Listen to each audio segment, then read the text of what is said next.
Mr. Hofstetter, you've been charged with robbery, vandalism, and impersonating a cow. How do you plead?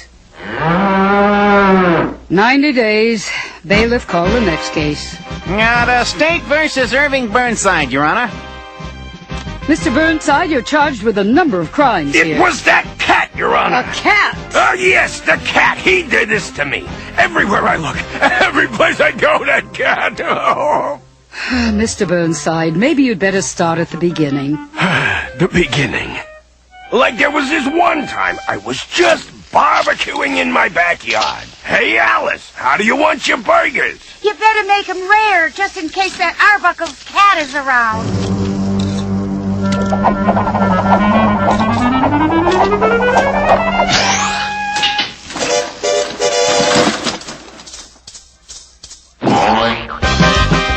Come back with my burgers! Need salt! I want my barbecue back! All yours. Whoa! Whoa! Ay, ay, ay! Wow, that's hot! Wow! Whoa! Ay, ay, ay!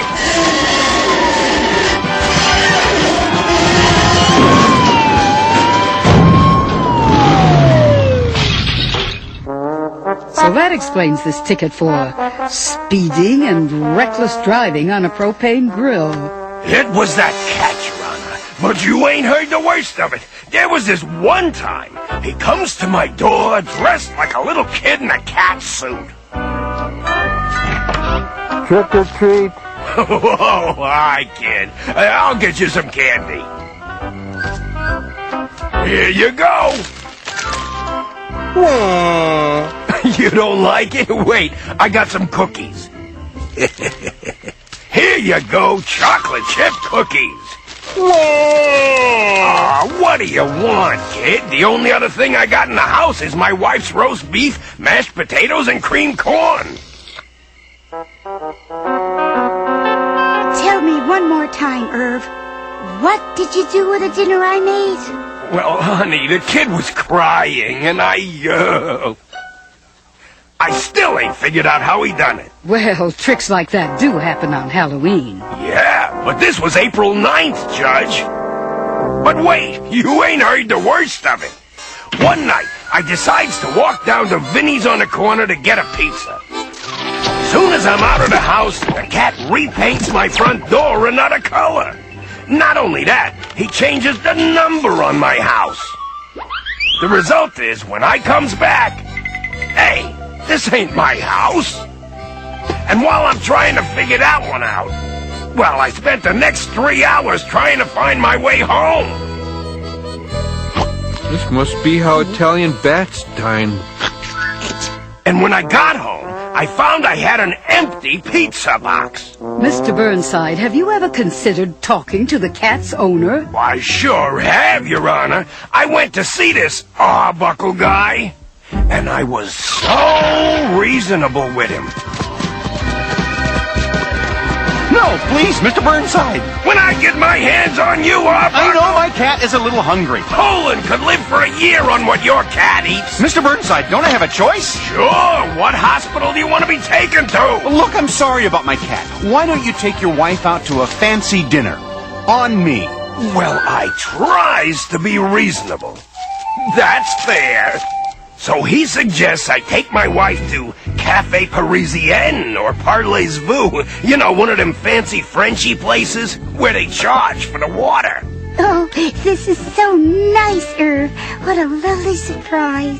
For madame, the beef bourguignon, and for the monsieur, the roast leg of lamb. Bon appetit.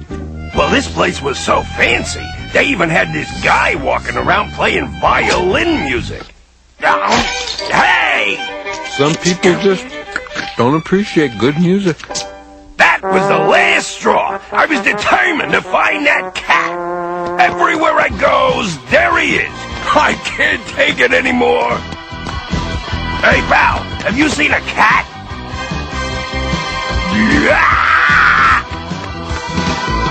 I gotta get to a hospital. Taxi! See? Yeah, where to, pal? Yeah! No matter which way I looked, there he was. Garfield's to the left of me. Garfield's to the right of me. Yeah! These police came and took me away, and they both looked just like the cat. And the booking officer. Nonsense! But, Your Honor, Jury, have you reached a verdict? Guilty!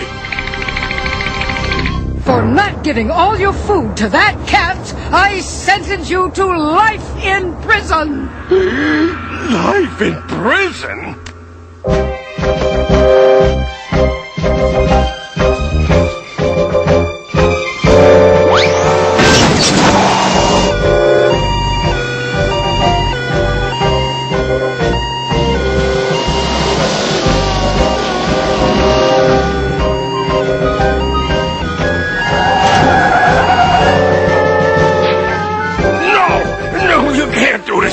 You can't! It's that cat's fault! That cat! That cat! It was that cat! That cat! Irv, wake up! You're having a nightmare! Huh? What? That cat! Oh, baby, you don't know. What a nightmare! That cat! Will you jump in the shower and I'll make you some breakfast? Wow. It was just a bad dream. A pretty stupid bad dream, too. So, what are you gonna make me for breakfast? How about some lasagna? Yeah! Mom told me not to marry him. But did I listen?